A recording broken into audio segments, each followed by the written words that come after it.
This is TWiT. So, It's fair. we'll do the TikTok.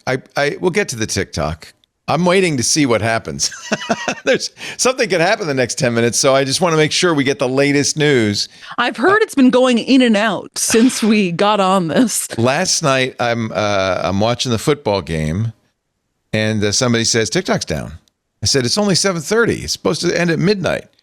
And of course, TikTok they shut down early, and it's really clear at this point it was a stunt, right? That they wanted everybody in the world to know that it was, the U.S. government shut us down. And it even said, fortunately, President Trump says he's going to save us. So stay tuned.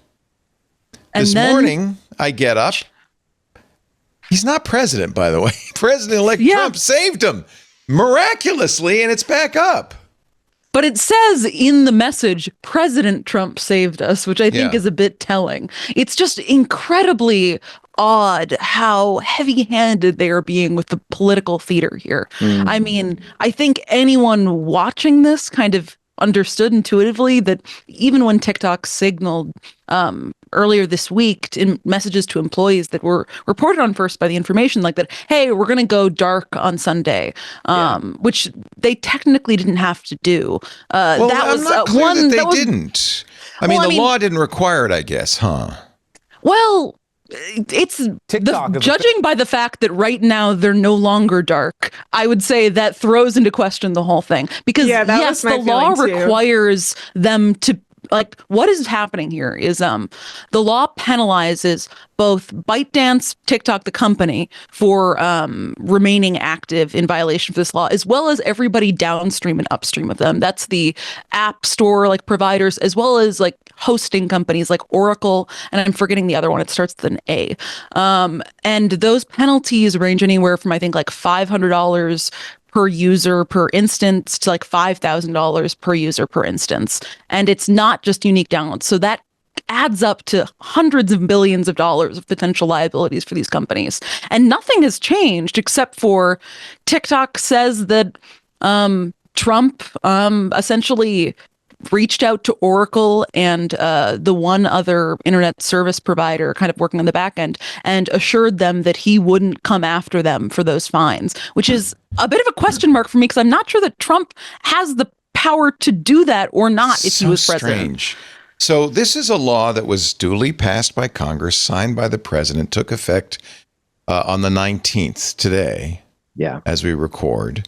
Of course, TikTok appealed it all the way up to the Supreme Court. The Supreme Court, 9-0, said the First Amendment does not protect you because you're a foreign entity and you're an enemy of the country, and for security reasons, trump the First Amendment, and they voted 9-0. I mean, this was a very clear vote that, no, you're going to be shut down on Sunday. Justice Kagan, and we talked about this on Wednesday, Paris, with our friend Kathy Gellis, who is admitted to the Supreme Court, was at the oral hearings, and she told us that Justice Kagan said it would be problematic if a president could just unilaterally say, yeah, we're not going to do that. We don't want to put the president in a situation where he overrides Congress and the Supreme Court. Trump's not even president, but apparently can do that. I think it's an executive branch sort of thing. Like the job of the executive branch is to carry out the laws. Enforce it. So you can say, I'm not going to enforce it. Right. So I think on a technicality, that's their stance. But it did go. I mean, even Apple released a statement last night, saying, quote unquote, Apple is obligated to follow the laws in the jurisdictions where it operates pursuant to the Protecting Americans from Foreign Adversary Controlled Applications Act. Apps developed by ByteDance Limited and its subsidiaries, including TikTok, CapCut, Lemonade, and others, will no longer be available for download or updates on the App Store starting January 19th, 2025. So Yeah, it was they're like, It's worth noting that that hasn't changed, despite No. the fact True. that TikTok is now available to True. people who already had it downloaded. That's right. The app stores still haven't blinked on this. And I'm fascinated as to what the internal conversations are like happening behind closed doors at a place like Oracle, because technically they're taking on hundreds of billions of dollars of liability. And these financial provisions, as misguided as many people believe they are, they do have like provisions in them that the government told the Supreme Court last week that it could conceivably enforce these financial penalties up to 5 years later. So like Oracle could be penalized under whoever the next president is. They're taking on a lot of risk. Yeah. That's a huge amount of risk. Ellison, the Oracle guy, is a big Trump guy too. So, he may be making this into a political thing, or at least very willing to listen to Trump's promises. Well, I mean, yeah, if you want to pull that thread, one of the big investors in TikTok is an American and a Republican donor, Trump donor, Jas, who owns 15% and did in fact talk to Trump shortly before he changed his mind on TikTok. There's Jeff Yass. There's also the fact that the CEO of TikTok went to Mar-a-Lago and sat down and broke bread with President-elect Trump and Elon Musk.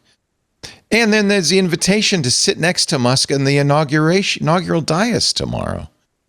So there's very clear message. But this is what America wanted. Right? This is not what Congress wanted, not what Trump wanted in 2020 when he first declared that he was going to ban TikTok, not what Biden wanted when he signed the law, not what the 9 justices of the Supreme Court wanted, but 171 million Americans who use TikTok seem pretty clear. I asked my son, who, and I've said this before, and I should probably say it again, I have a conflict of interest on this because my son is a TikTok chef who has a very good career because of TikTok, clearly because of TikTok.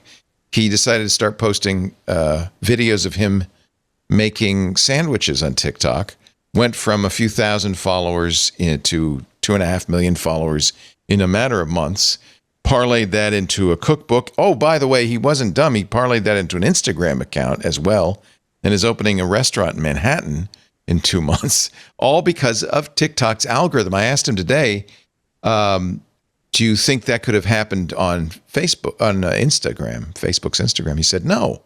He said, TikTok's algorithm is what made me. The algorithm is much better than anything else.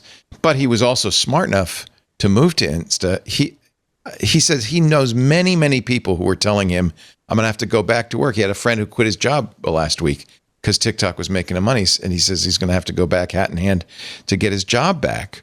Many millions of Americans made money on TikTok. Henry never got much money from TikTok directly, but the advertising he sold on his TikTok channel made it so he never had to work, right? It's been a huge success. So TikTok would have been a lot of creators disenfranchised by this ban. Something I think that is interesting about this, 'cause I mean, it does seem like, assuming everything plays out the way it seems poised to right now, which is kind of a silly statement because I'm sure that will change about 20 times during just the recording of this show. But if Trump somehow manages to block or stop the enforcement of this from his perspective, I'm curious as to what is going to happen, because it seems like there are still a number of parties out there that technically have standing to sue, to challenge the lack of enforcement of this in court. Like, it's unclear exactly who that would be, but maybe like TikTok users who supported the ban, or, competitors of TikTok. They could ostensibly sue and say it's like they're having harm for the fact that the government is not following the law and enforcing this, and that could result in financial penalties for all these companies too, as well as like a lengthy, costly legal battle. I'm just baffled that this is in this strange limbo right now. It's not in limbo. I don't know if it's in limbo. There may even be a constitutional crisis created by Trump not enforcing the law. The TikTok constitutional crisis. Welcome to 2025. Yeah. Isn't that funny, Molly? Boy, one of my friends was joking. We've been talking about this. I'm sorry, you started saying something and I interrupted you. What do you think? I was just going to say, I think it's really interesting that the Supreme Court sort of took the stance that this is about whether or not like TikTok or China has a right to freedom of speech. And they sort of didn't address the freedom of information aspect of it, where, Supreme Court decisions in the past have established that people have a right to receive information. And, the idea that this needs to be blocked because it is like China who doesn't have a free speech right just seems really out there to me, especially compared to past decisions. Well, as Kathy Gellis has said, it's not the free speech of China, it's the free speech of the 170 million Americans who are on TikTok. Right, you are shutting them down. Yeah, and a lot of the conversation about the Supreme Court decision has been basically like, well, China doesn't have a free speech right, which seems like very, very misguided as far as, the way that speech even happens online. Well, we don't make our laws based on what China does and doesn't do. I'm sorry. Well, we apparently do. Yeah, that's not a good basis for making or not making a law. There is the question of whether TikTok is some sort of a security risk, and the Supreme Court said it overrides any First Amendment concerns that the Congress has decided that there is. Congress and the intelligence agencies have never given us those reasons. They've just said, take it on faith. It's a Chinese company, so it's a problem. Yeah, but I mean, there have been plenty of cases that have gone to the Supreme Court in the past that have made those arguments that have not come out in favor of the government. I mean, the Pentagon Papers case is a good example where they argued, this is a security risk. You can't publish this. And, the Supreme Court didn't shut down the New York Times. They said that, people have a right to receive information, and, this is something that you can publish, and we ended up with the Pentagon Papers, and now it seems like a sort of total reversal of that stance based on sort of hand-wavy national security concerns that have not been really discussed. I mean, I sort of understand that the government can't just come out and say, detail every national security concern that they have, but there is a lot of just sort of like, no, trust us, China is doing something nefarious that we can't tell you about. And there's been no reporting really of what that might be. Yeah, I think perhaps the reason that the Supreme Court acted the way it did, because it was a little bit of a separation of powers issue, potentially, because the Congress had passed this, we can debate the merits of it, and the president signed it. I think for the Supreme Court to overrule it and uphold it, it would have to be, my understanding is there would have to be like overwhelming evidence that this encroached on constitutional rights, or very clear abrogation of laws. And I think that because there was some lack of clarity and confusion, my interpretation was the reason why the Supreme Court didn't act was because it is so gray, and it for them to overrule the vote of the Congress and the signature of the president, it would have to be something that was really clear and essentially kind of egregious for them to do it. That's how I understood it from a legal standpoint, let alone sort of the merits of it, because there's some real interesting issues, debates at the heart of this that I think are worth talking about. But I think that's why they didn't act.